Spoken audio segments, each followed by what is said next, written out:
What it do, guys? It's D'Anthony here, man, aka Hood Scout, back again for another edition of the Hood Scout podcast. And this is really a unique podcast, a podcast like no other. We're going to have athletes, we're going to have coaches, we're going to have intellectuals, we're going to have media members of all sorts. And don't forget, guys, to like this podcast, share this podcast, and help grow this podcast. This is not just my podcast. This is also your podcast. And the only reason it's going to grow is because you guys are going to be invested in it, guys. Sit back, get your beverage of choice ready, get your popcorn ready, get your dinner ready, get your steak ready, get your vegan meal ready. Tune in, guys. Hood Scout. Peace. Hey, welcome back, guys, to another edition of the Hood Scout podcast. Kind of on this business ownership thing, going a different route. I know I told you guys at the beginning, I didn't want to just talk about sports. I want to talk about people who are positively affecting the community, those who are doing some great things. So I got a guest who's actually, I believe, in my area. I know it's a little bit dark, guys, but we're going to rock out. It's going to be a fun episode. Without further ado, tell the people who you are and where you're from. Hey, DFW, my name is Dr. Ken Nwankwo. I'm a dentist out in Dallas, Texas, and specifically the Lake Highlands community, but we serve the broader Dallas community. You know, we have people from as south as Red Oak, Arlington, Grand Prairie, north to McKinney, out in Forney. They come to us. So we're just super thankful to be a part of the journey. And just being a young African-American dentist with my beautiful co-doc, which is my wife, also African-American, we're able to kind of create a space for people like us to serve people like us and beyond, for sure. There's no bias in our service, but in dentistry, we're only 4% of the population. As D'Anthony has probably already talked about, business ownership in this space is very different. It's very, as you will, it's very snowy, if you will. And that's all right. That's beautiful. We love the winter, but it's time for a little bit more chocolate. And so my wife and I had a little bit of a vision back in 2020, say, hey, let's start our own practice. So I'll dive in. I won't get in the way, but D'Anthony, do your thing. Yeah, man. So we were just talking briefly behind the scenes, trying to work out some tech kinks and just talking a little bit. And like I said, man, I love your energy. And I thank you for being on here because, like I said, I reached out to about 20 or 30 dentists. I'm telling you, man, probably 4 to 5 responded. So you're one of those, and our energy is just really good. So I like to chop it up, and I want to start at the beginning. So tell me about where you're from, and we'll lead up into dental school in that way. So my full name is Kenechukwu Nwankwo, and so I'm Nigerian. I'm a first generation Nigerian. My dad's from the motherland, from Nigeria, East Nigeria, Igbo land, specifically Enugu State, Eke. And so he came over here. Nigerians have a very as you probably already know, a very specific expectation for their children. You know, my dad said, I want you to be a doctor. So, all right, Dad, cool. I'm with it, but I don't know what I want to do. And so I've always wanted to be in healthcare, right? And growing up, I used to watch Discovery Health Channel. And I really liked to see people being transformed with facial reconstruction. So I was like, dang, I want to do that. Then I got a little bit more vain, like, I want to do more plastic surgery. Not a bad thing, great profession, but for me, my motivations were wrong. And so over time, I got recentered by a friend of mine to be more service centered, which is really good. And so it started from there. I know, having a Nigerian background, having the tenacity, getting up early, staying up late, doing homework with my mom. My mom's American, actually, so I'm actually I'd say a halfa. Hey, shout out to mama, dog. Shout out to mom. No, hey, no disrespect to my Nigerian people, because I love Nigerian food. But it's like, hey, I appreciate that too, though. And so my mom and dad, they're still married, having the blast, doing their own thing. And so the cool thing is that they've allowed me to have the space to be who I am today. And so, D'Anthony, it started from there, having that seed from my dad and my mom saying, hey, education, focus, vision. And then it kind of came into me being around the healthcare space. My dad's a pharmacist. My mom's in healthcare in a sense now. She's kind of more in the retired end of that. And so I wanted to do facial reconstruction. And then one day I went to the dentist and he's like, hey, have you thought about doing dentistry? And I was like, no, I want to be an MD. Then ultimately, D'Anthony, I was like, you know what? Let me do some research. I researched and I realized I can be an oral maxillofacial surgeon doing facial reconstruction. And it was a game over. And that's the beginning of the dental school journey.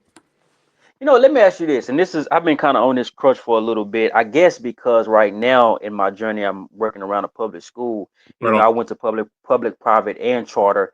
Oh, wow. Shout out to private schools. I'm a big believer in that as well. But what was that education journey as a kid like?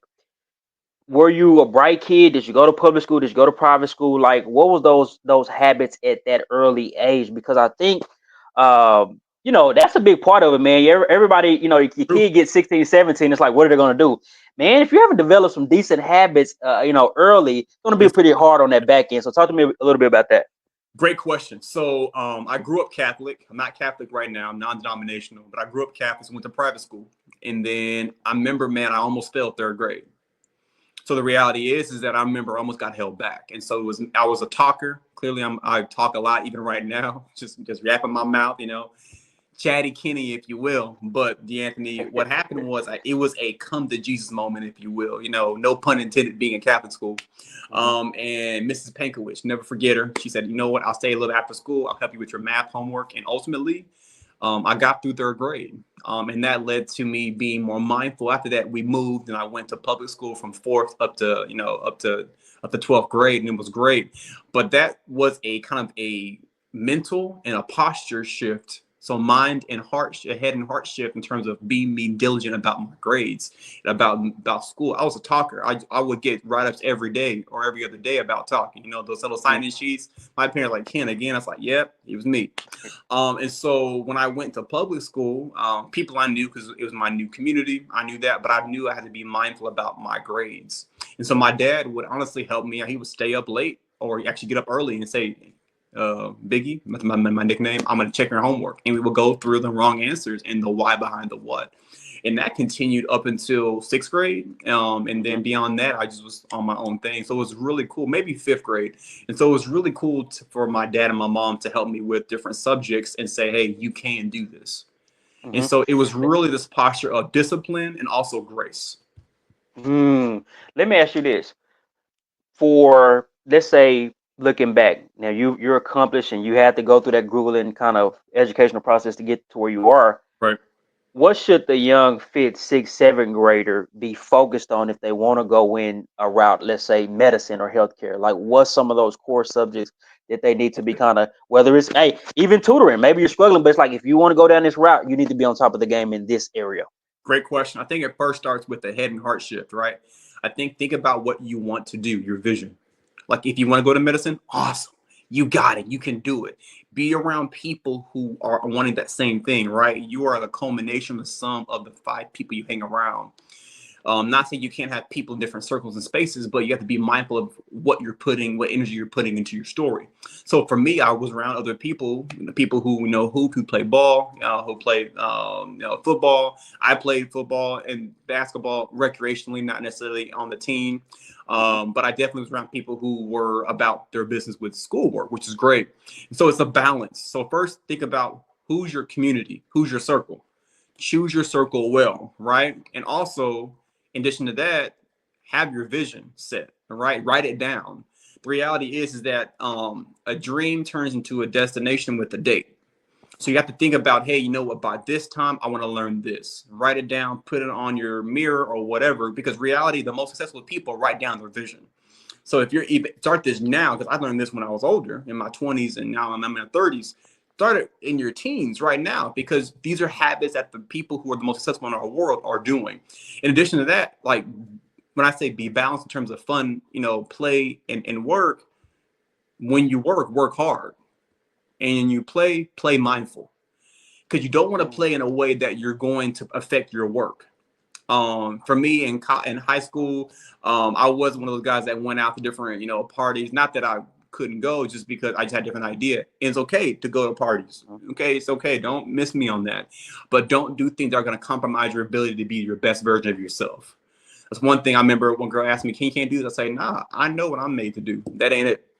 And it allowed me to be a better student, a better college student, also a better husband. So if the things kind of they level up and up and up as you go forward from when you start patterns back right now. Like in your sixth, seventh, eighth grade, be careful what patterns you start. It's this balance of picture and pattern or picture and practice. What's your vision and what's going to be your practice? because if you practice wrong, you're going to produce wrong. So practice well now. And so for me, those subjects, be good in math, be good in science for sure. Honestly, as a communicator, you need to be good in reading and English, right? When you get into a world that looks a little different than us, people are going to have expectation of communicating in a very different caliber and degree. So make sure that you're able to communicate in a way that will be well received. Our people can come off confident very well, but you have to be cultivated confidence where people can receive the positive nature of confidence, not call that pride. So, Let me ask you this, and that was great. I love, man. I can tell you're really flowing it, and I love to appreciate it. hear it. Especially now, I'm not saying I don't think you're from the inner city, but it's kind of this idea that it's a foregone conclusion that you're going to struggle in math, you're going to Well, struggle in reading, and to be honest, the statistics kind of bear that out in a lot of inner cities. And this is a hard question. I mean, but I'm putting you, why is there seem to be a struggle? Is it less emphasis on that area? Is it like why do it seem like, and I don't want to paint a racial kind of broad brush, fine. but certain demographics struggle in the areas of science, mathematics, so on and so forth. I think it comes down to resources, right? I think in inner city, I'm not from inner city, I'm from the suburbs. We've had struggling moments in suburbs. I don't think that being your location doesn't dictate your struggle. We had struggles. Like for me, I was not good at math for at one point, though my dad was a math whiz. Very weird why that was the case, but I had to put work in. I think for some certain demographics, I think it's all about, goes back to the head and heart space. What are you focused on? A lot of our people who are beautifully chocolate are being seen as athletes only, and they're not being pushed toward, hey, the STEMs and the medicines and the sciences and this like that and the engineering. They're being pushed more toward that. And trust me, we're built beautifully to do that.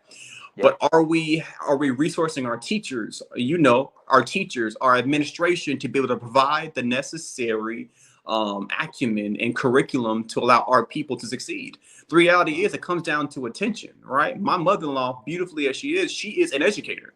And she is kicking butt. She's retired now, but she's teaching my daughter. My daughter's 8 months old stuff. And it's like, okay, it's all about access to, it's about, and healthcare is all about access to care. I think in education, it's called access to resources, access to community.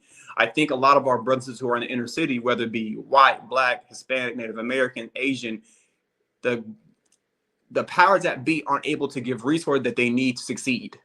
And so there needs to be an equal distribution or more of an egalitarian posture or push for those resources. Because those private schools, you were there, had all the resources, or at least more than other spaces. Yeah. And that's great. Happy. That's wonderful. But how about people who are struggling that need the resources? The issue is not the capability. The issue is what they're able to carry. Yeah. 12 minutes in the Hood Scout podcast. God, Doc, I don't even want to try your name yet until you said it a couple of times because I don't want to butcher it. You're good, man. But doing my part in kind of hearing a different perspective. Like I said, I'm not just going to focus on sports. There's so many different Right. perspectives that we have.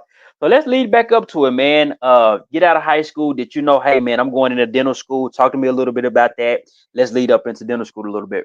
Love it. So no, actually at a high school, I was going to be a facial reconstruction surgeon or going to be an anesthesiologist. So I was pre-med, went to UT down in Austin, had a blast. And I was pre-med, undecided for the most part. When it's about chemistry, I was like, I don't want to do all that. I'll do biology, keep it simple. Biochemistry is a lot. I'll do some chemistry work, but I'm a bio guy. Let me stop you, Doc. Let me stop you, Doc. I want to ask this, and my mind get to going, please, man. Man, go ahead. What was the racial makeup down there at Texas? Were you like what was? You talk to me a little bit about that. And I'm only asking that because we got to start gearing into education. So that's why I said it like that. I mean, I was a African American man inside PWI. And, UT is a beautiful school, beautiful people. I love people in different demographics, different races. Yep. But we were 4.2% at the time, maybe less of the population. We had the thing called the X Lounge. And so for all the Black people congregated, those who were in the social space. And I happened to be in that, and I had some amazing friends and connections and associates in that space. Shout out to all the UT guys from 2009 to 13 and gals as well. And so for me, I was pre-med. And pre-med was really cool. did well in my courses. Again, going back to my dad and my mom, telling, hey, focus on this, but also enjoy yourself. Which case, so I was very mindful in the spaces. I didn't go out and drink because I could. I didn't drink at all in college because that's a whole different story. But I found myself that would put me in a high risk position to not be who I'm called to be, a man of excellence. And so for me, it came down to being in study groups, getting tutoring or helping tutor, because really something if you can teach something. Wow. You know something you can teach them. So I had the opportunity. I like that. I had the opportunity to be in groups. It's weird. People say you can't do, you teach. I think that's really weird. I say if you can do, you teach. And so for me, I learned to do. It's like, no, if I can explain this in a one-liner, that will work out. And so for me, I wanted to be MD. And then I went, like I said, to a dental office my freshman year, and he asked me, hey, you thought about dentistry? I was like, nah. Checked it out. I was like, oh, okay, cool. And I became pre-dental. And I just, did the coursework. It's the same coursework as pre-med. So nothing really changed.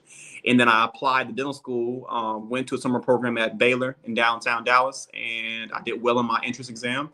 And I applied, and I applied to 3 schools, and I got into all 3 schools that I applied to, went to interviewed at.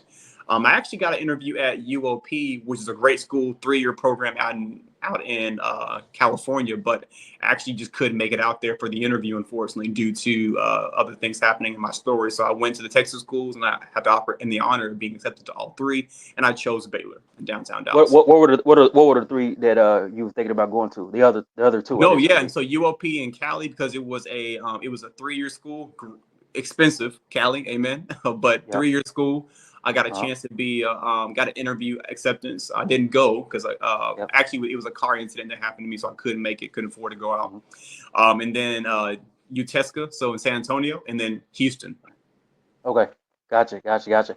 Man, talk to me about what's that, and I know I'm kind of hitting on this, but what's that study like at that level, man? You're trying to become, so you're trying to ascend. Is it just like you mentioned the study groups, but how much time are you putting into your studies at that level? I'm putting some time in, right? I mean, you want to see if you can, because, right, it's like playing sports, right? Do you show up game day, never running your plays? No. Nope. You do show up game day, never going to the gym? No. Nope. There's always prep time before you have production time, and so we had to really navigate that by going through practice tests, looking stuff online, Googling stuff. And this is back in 2009, so a little different from back then. That was my era. Yeah, right. So I mean, we're in the same space, and so for me, D'Anthony, it was just committing my time to that. And I was in campus ministry. I was, hanging with my homeboys, my homegirls at the time. So I actually was able to go to some events and some parties. Part of Black Student Alliance, different type of social spaces, and it was great. So it's really just knowing how to balance that to make sure you're as complete and as comfortable as possible. So for me, it was rigorous. I did summer school a little bit to get ahead, stay on time, and I had some overnighters. It wasn't a lot, but sometimes I had to do it to make sure that I was the best version of myself to get the grade that I wanted, and it came out great.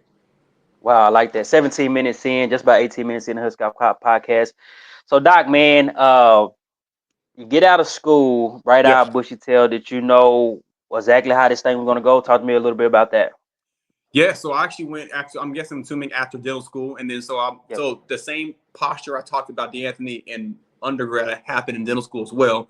Being focused, being present, being there, diligent. It's the same thing. So because like I said, the habit you form when you're young, they mature and continue and get old unless you pivot and shift. And so I had to establish those those rigorous time schedules. I knew at a certain time I'm gonna stop studying. I'm gonna do this. How do those? I always ask this. I love to get into the nuts and bolts. How do those time schedules look? To the layman person, what does that mean? Yeah, it depended upon when my classes were, right? In college, you have some changes on what your schedule is. Like, for say in high school, it's from 7:45 to 3. So I'm in school. I'm doing my homework till whatever 6. I'm done with my homework. I'm gonna watch TV. I'm gonna have dinner. I'm gonna hang out. I'm gonna go, do some workouts, whatever. In college, it's a little different. Your schedule change based upon what's coursework, the year, what do you have left? And so I just found time like, okay, cool. I got this event at 7. I got to get stuff before 6:45. By this time, flat out done. And then after I'm done that event, come back and hit it again. And then go to sleep at maybe 10:30, 11, or maybe even earlier, and then hop in it. And for me, also, I actually, because I'm a Christian man, I actually had time to be in the Word at 10 o'clock, just get in the Word. And then when I was done, cool, go to sleep, talk to the homeboy, talk to the homegirls, whatever, and then head to sleep and head back the next day. So for me, it's just I was more organized with compartmentalizing my time, which is great. Now coming out of dental school, there's no way to know that because you have a whole degree, you about to tear up, like the world's your sandbox, if you will. But I went into residency, and that was even more rigorous, honestly, than dental school because I was working, I was in the hospital, I was on call, so I treated people in the hospital, fractures and infections and special care patients, those who are mentally disabled, the different people who needed care, severely phobic. And that's what my wife and I are both trained in. We got a residency in GPR, which is general practice residency, which hospital trained dentists. That's my specialty, if you will. Not specialty, but now is that norm? Is that the norm? Is that the norm? So there's people who go to residency, of those who don't. You don't have to. Okay. If you're in New York, then you have to, but everywhere else is not a requirement. Well, I chose to. I wanted to treat special care patients and treat people in a way that they need it without saying no to them. Mm-hmm. Wow, man. So you get out of dental school. Did you already in your mind know this is how it's going to go? Was it a little bit different? Talk to me about trying to land that first opportunity and how did that go? Awesome. So as I was sharing before, and I kind of jumped around and missed the opportunity. It stated I want to be an oral surgeon, and I went through the most of the year going to be an oral surgeon. And then my junior year, I actually was about to go and apply to be an oral surgeon. Right, I went to an externship at LSU Shreveport. Amazing program, awesome. Got to be in some surgeries. I did some surgery in their extraction clinic, and I realized I loved general dentistry because I love being able to meet people where they're at before I even touch them.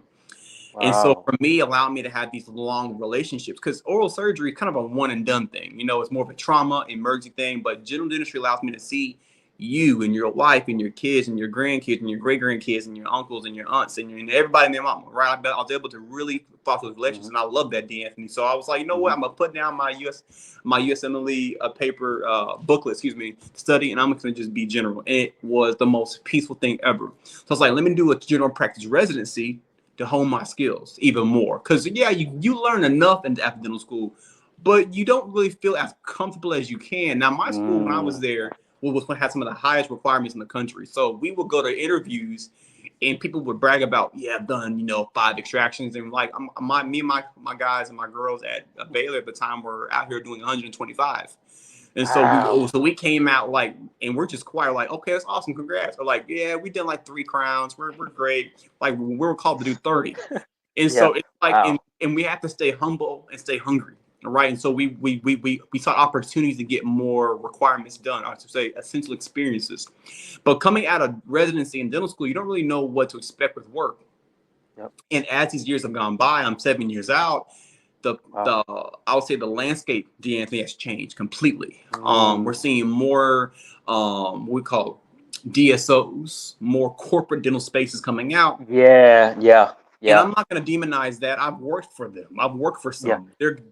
That's probably how you started, correct? I'm assuming. Well, no, I started out in a private practice. I was at a residency, private practice, had a blast. My mentor, she's still my mentor, and she knew I went to residency, and I did. She referred in-house to me for her surgeries and her implant stuff. And then I was a travel dentist for a time.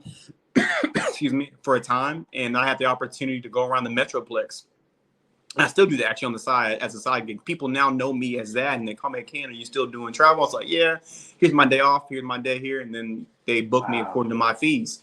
And then I joined recently, a year ago, I'm about to be done my contract at the end of this year with a corporate office to help them out. And just because I wanted to have some more income, and this is after I started my business. Yeah. So that's a whole different conversation for sure, but you don't know what you're going to do until you get out. Yeah. Let me ask you this.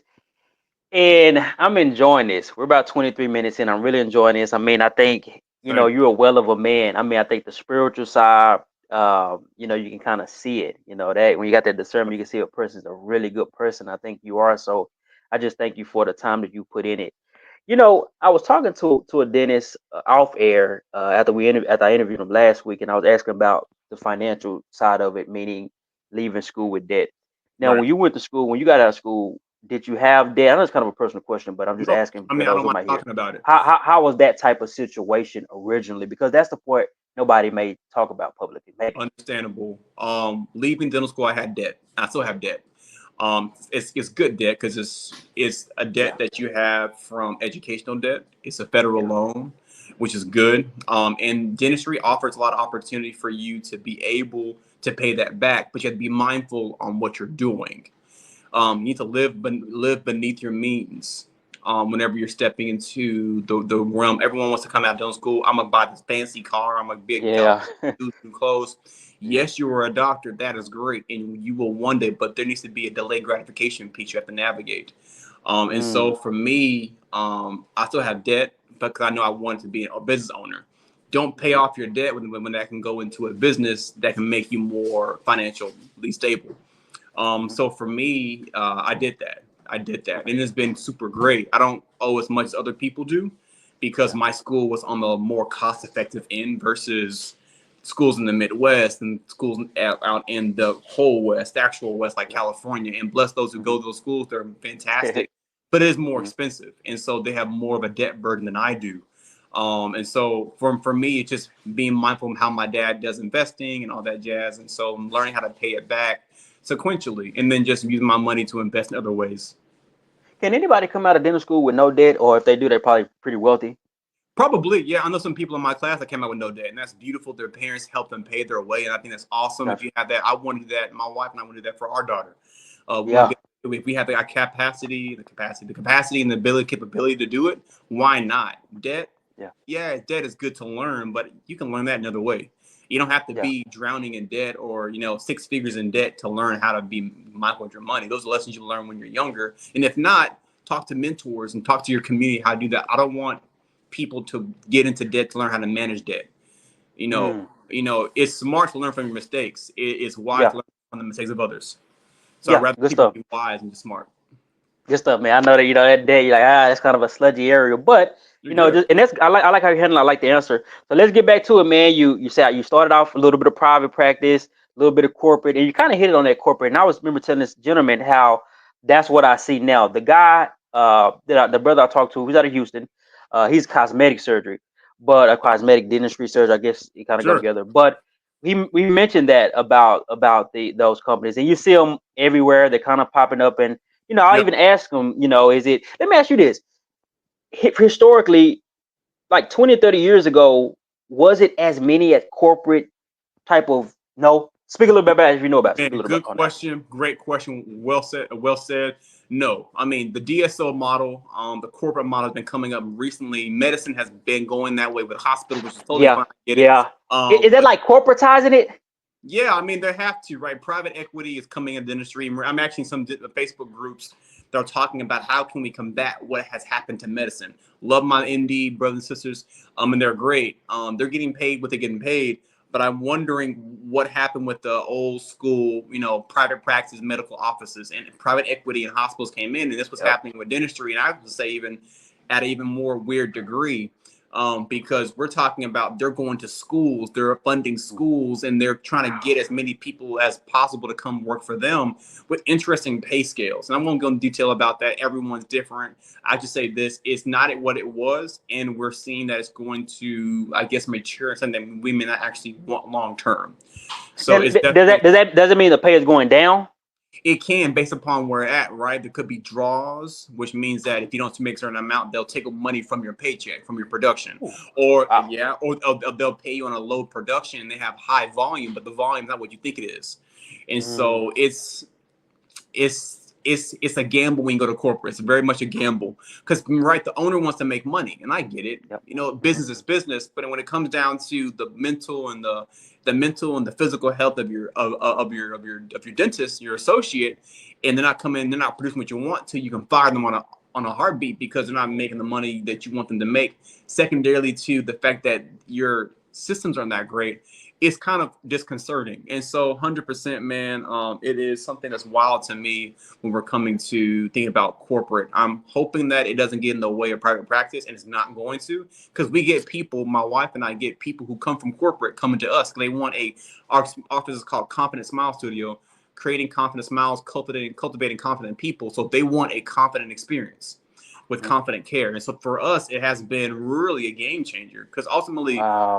people are wanting that private practice field. They Yeah, want to they see do. the dentist Yep. every 6 months. We want to see Yep. the same dentist from the Yep. jump. So that's why we're in general dentistry. We want to see you for the rest of your life, ideally, unless you move. And then shoot, and if hopefully you refer your family and friends to us, right? That's the Yeah. hope in terms of our connection pieces. And so for me, I'm not worried about corporate. I think there's a place for it for those who don't want to own, those who want kind of a okay pay scale, and there's you want to come in, show up, and go home. Great.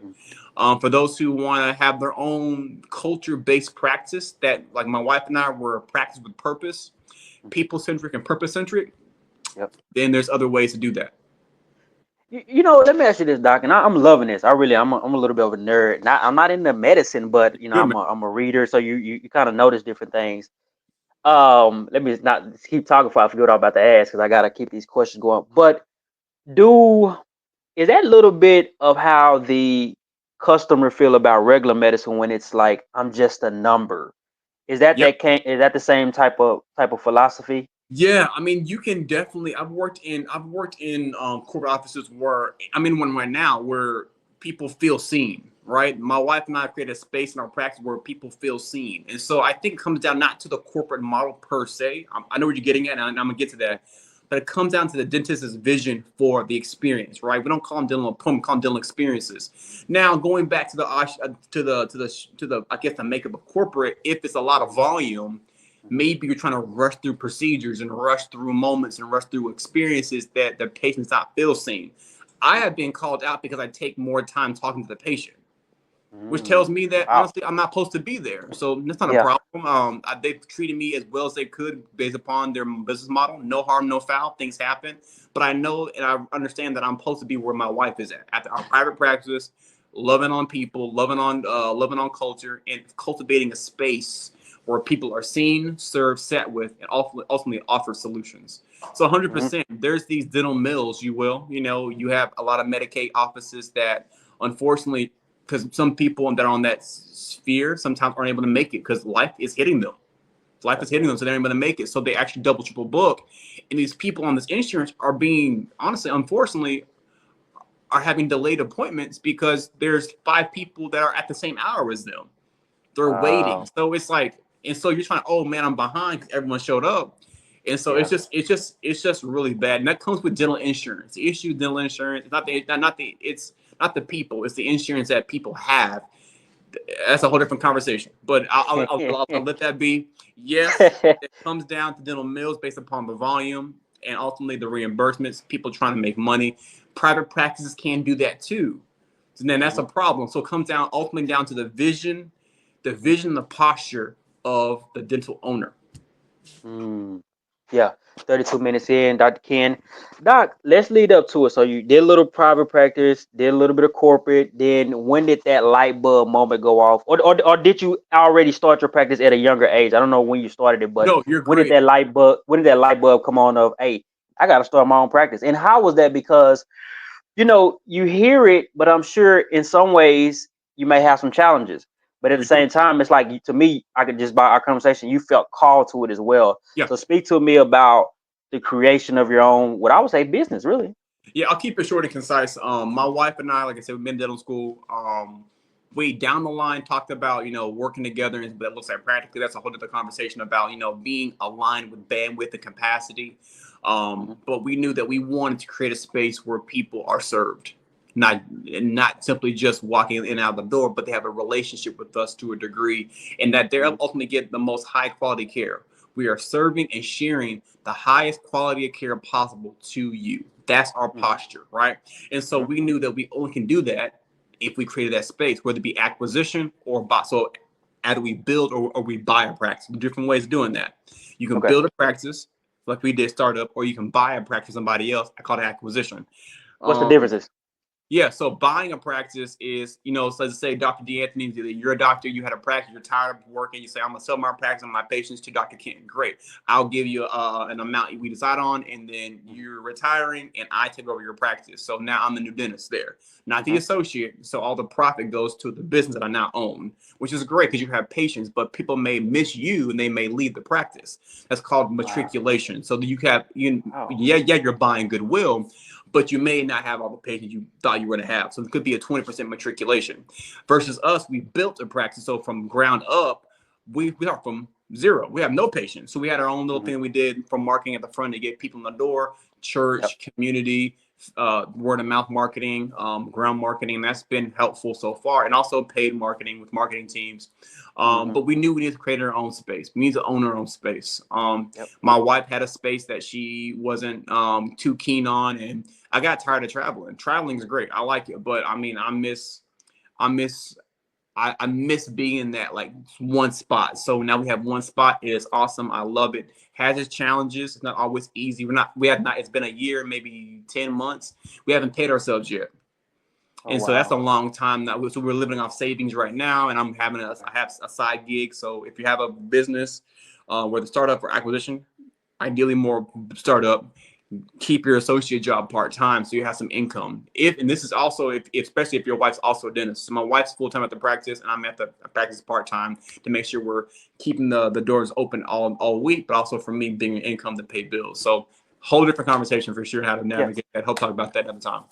No, that's fine. When you're talking about an acquisition versus building it from the ground up, obviously these things are really they're the cost. Everything costs. Yeah. And I come at it like a layman term, so like an idiot that don't know anything. You're good. Is this you getting a business loan? Like how what's the financial capital like to build an operation like that? It kind of depends on what you're going for and where you're going, right? If you're going more inner city versus suburban versus rural, right? They're going to have different conversation pieces. Inner city is more city, right? The real estate would be a little bit higher, right? Going more suburban, maybe a little bit lower, and rural. What prices are we talking, Doc? Just randomly. It depends if you're doing acquisition or a build out. So those are different tiers, and that's 6 different things there. So I would say like some offices are going for like 1.2 mil. It depends, and that's if you're buying a practice. So that's you getting a business loan. Our banks have a less tendency of, not that they don't, but they have to look at kind of like the EBITDA and see what's going on. That's just saying like how much profit is going on, like what's the flow of the practice, if it's profitable, if it's not, profit loss, all that jazz. They have to see if it's worth investing that much money into their practice. Those are for the high-end successful practices that you're getting that you're going to buy. Practices who are just trying to just offload their practices, all buying, could be anywhere from the low, 100, 200K, which is really cool. I know a guy that's out in Michigan. He has his own. I won't miss his name. His program. He has his own thing going on where he helps people get smaller practices and not buy or build. And it's called lean. It's like a lean practice build. And so he owns his real estate from the jump. I wish I did that. And he owns his mortgage is like $1,000. A month, and he's paying himself because he can't owe anyone anything. He changed the house into a practice, which is pretty amazing. And so it kind of depends on what you're going to do. So I would tell people, get a coach. Don't get a consultant. Get a coach. There are coaches out there that I recommend. We can talk about offline for sure. But I recommend to use a dental coach, a dentist who has done it before as a coach. And maybe they have their own thing before you do anything. Consultants are nice. But if you're not careful, they will not bring you to the promised land. Wow. And so there's layers to my statement. Let's say that. I can tell. We've used a consultant, nice people, not where we want to be. I wish we would have gotten a coach earlier, probably from the jump. I wish them the best, this consultant. They're making great money off different dentists and they're doing what they can do. Some people are kicking butt. But I wish I had more of an advocacy for my wife and I for like real estate, right? Our real estate's kind of high. If I can go back in time, I would have got a smaller practice, smaller square footage, and lower rent, because startups take 2 years, 3 years to really kick off the ground without a coach. That's true. And we didn't have a coach. If we had a coach, we would have been already. Again, get a coach from the jump. Spend the extra money. If a consultant is too, if you feel wrong about spending the money for a consultant, then it's not the right decision. There's Wow. discernment you have to use. Yeah. Discomfort is not something that discernment. That's not like, oh my gosh, fear is getting in the way of my increase. No, you're probably just saying, hey, this is unnecessary risk. Yeah. You don't have to be risk averse, but you have to be risk mindful. We'll always invest in things that will give you a return. If you don't do that, you're wasting your money. And we got a little bit of a return, but not what we thought it was. Honestly, the return actually was more negative because our first year was a struggle. How did you, Doc? How did you handle that mentally, spiritually? How did you handle that? Me and my wife had to have a come to Jesus moment. We had to kind of encourage each other, D'Angelo, and it wasn't easy, right? Not paying yourself, team not working out what we wanted. We have a great team now. Love them. They're amazing. Our last team was great too. They just had different expectations, and a lot of them left because we were slow. But we talked about them about a startup, and we expect to be ramping up because we had a consultant, but they kind of left us out to dry too. And so all that being said, we have to kind of just be mindful and encourage each other and understand like this is normal. This is what it is. Doc, shout out, give a shout out to your business. How can people find you, phone numbers and all that? And then I'm gonna ask another question after you do that. Yeah, so my wife and I, Dr. Powell and I, Dr. Ken, own Confident Smile Studio in Lake Highlands, Dallas, Texas. So we serve North Dallas, South Dallas, everything, all around. And so you can find us at, Confident Smile Studio, TX for Texas.com, on at Confident Smile Studio, on TikTok, on Instagram, we're on Facebook. We're 6780 Abrams Road, Suite 111, Dallas, Texas 75231. We do full scope dentistry from implants to smile design to dentures to fillings to cleanings to, you name it, we do it. To braces like clear aligners, we do it.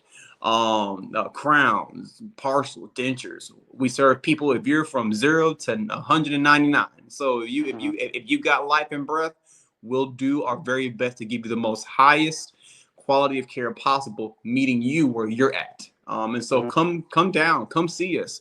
Whether it be a second opinion, we do second opinions, and we'll tell you what you actually need. We're not going to sell you dentistry. We share solutions.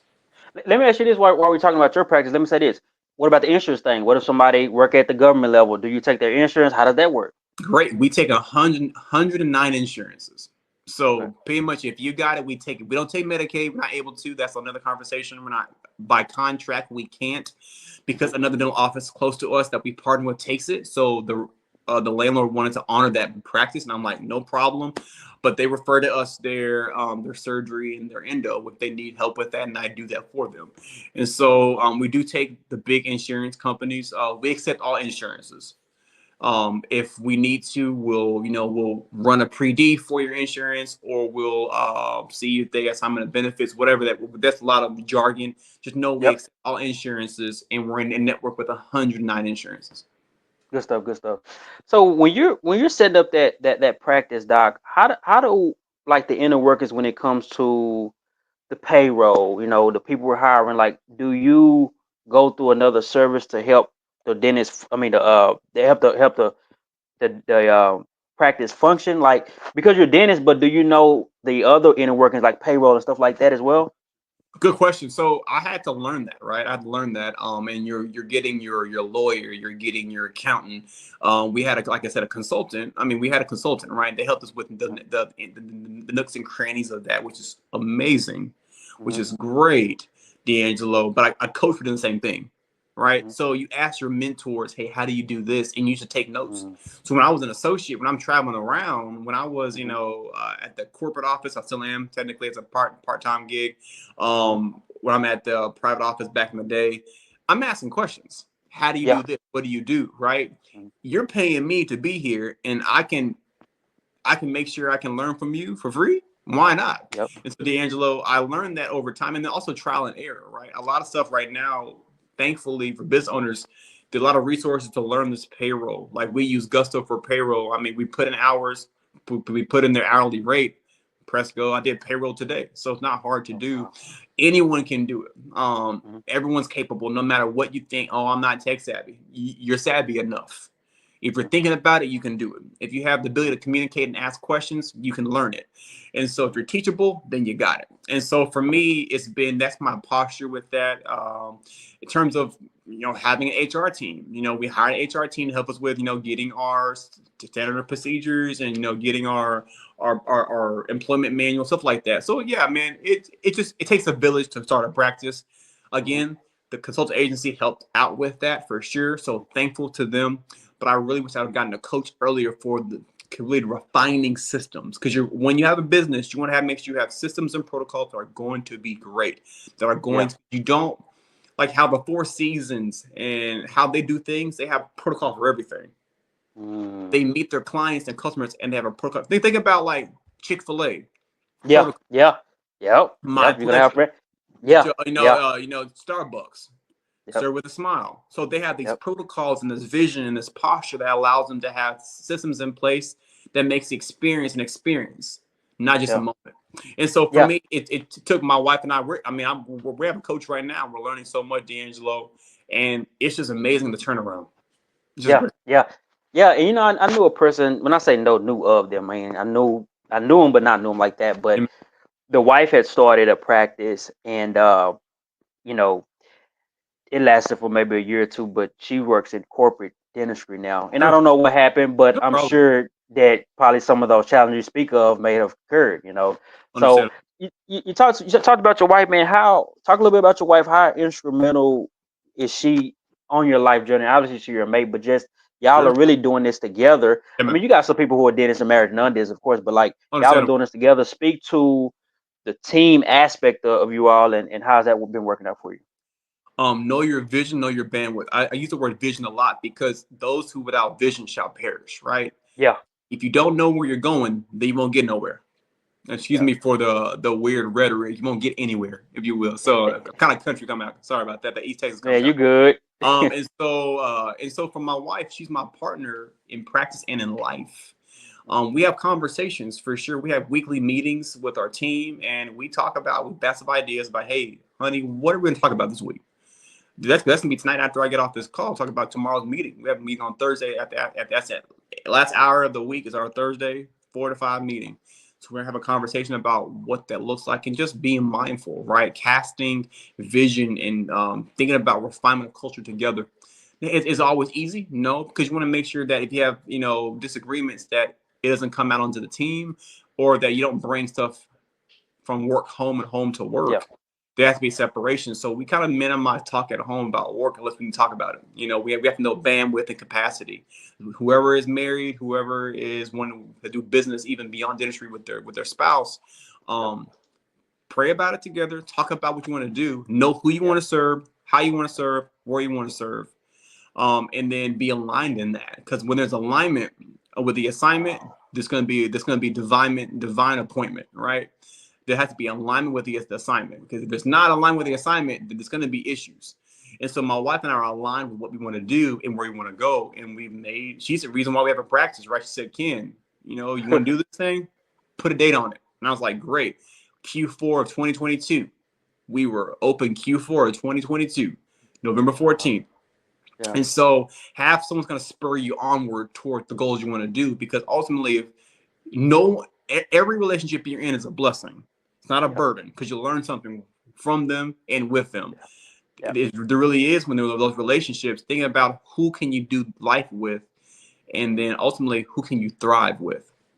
Let me ask you this, and we're gonna go give about 2 minutes because y'all need to get back to that meeting and have that family time. How do you all grow as a couple? How do you, or whether a couple or individual, how do you grow? Yeah. So first and foremost, we serve together at our church. Actually, go back to first and foremost, we love God. Yeah. Because you can serve at church and not love God, which is interesting conversation. True. That's another conversation. Yeah. First, you love God because we love God. We love each other. We put each other first, aside from God. Yep. We choose to pursue each other well, right? People want to be seen. They want to be served, servant-led, and sought after, and sat with, and sensed. If you're That's a lot you just said there. Yeah, man. People want to be seen. They want to be servant-led, sought after, sat with, and sensed. And ultimately, for the ladies, they want to be surprised. So if we find ourselves in those ways, like we have a kiddo, we have a beautiful baby girl, you can't allow things to get in the way of your marriage. Your marriage is your first ministry. Yep. If you're not a believer, understandable, okay, cool. But for me, I am. So I'm sorry if I'm speaking from that lane. For me, that's my first ministry. It's to God, to my wife, my daughter, and my community. And so for me, we grow with having that mindset, heart set, and ultimately our hand sets, right? Posture, perspective, and then practice. And so for us, there's some disagreements, of course, this thing that they've been aligned with sometimes, but then we have conversations and we say, hey, honey, do you want me to feel or do you want me to fix? Do you want me to hear? Do you want me to help?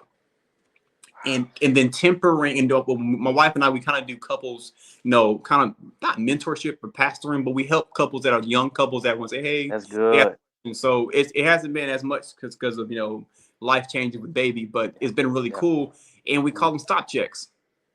So have a debrief moment. Hey, how you feeling? What's going on? You should always know the content, ideally, of where your partner's at. If you don't know where your partner's at, you may be blindsided. And you don't want that. And so for my wife and I, we try our best to do this acronym called check up. Be Christ-like, honoring, encouraging, compassionate, kind, understanding, and patient. And when you have these tenets in your space, then love can't return void, right? So that's what we're trying to do. That's how we're growing. And we don't always do quiet time together. We talk about the word, we pray together, but our quiet can be different. So I tell people, engage God and your spouse the way you're called to engage them. It may not you may not have to be on a pulpit with your preaching to your wife or to your husband every night at 7 p.m. It could be you have your own quiet time. You talk, hey, honey, I love you. This is what I learned. Tagline, boom, dinner, whatever that looks like. For us, it's just different. My wife and I were talking about and praying about some things the other day. It was beautiful.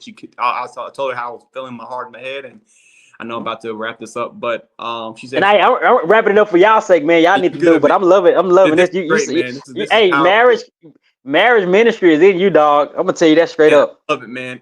Thank you for the honoring words. My wife reached on her hands. I say, "What's up, my baby? You okay?" She's like, "Let's pray." Yeah. That should be me, and I've done that for sure. I asked my wife, how can I pray for you? And we pray. But having the reciprocity piece is really important. Yes, as a man, you're called to lead. And your wife also can be a leader. And so it's really creating that space for your wife or your husband, whoever is listening, to co-lead with you, right? That's why Adam and Eve were side by side with the rib. It wasn't from the head or the tail. No one's commanding someone else, and no one's someone's slave. Your partners, your collaborators. And so I think that I can go on about this for sure, but 100%, we're growing together daily, especially with now being parents. Is having self-discipline and self-grace, D'Anthony. Yeah. Discipline go ahead. No, let's end with this. If it's 2 minutes in, I want you to go be with her. I want to end with this. How important is humility to you all's relationship and business and this whole thing? And then speak about, and maybe this is a little bit personal on my end, but speak to about maybe you got a young couple together and the parent doesn't necessarily approve it. That's a different type of challenge. And that's a challenge that people even in the faith have dealt with. And that can cause one person to be really distraught because everybody wants that parental support. Speak to those two things and we'll end it. I'll do it real quick because humility is paramount.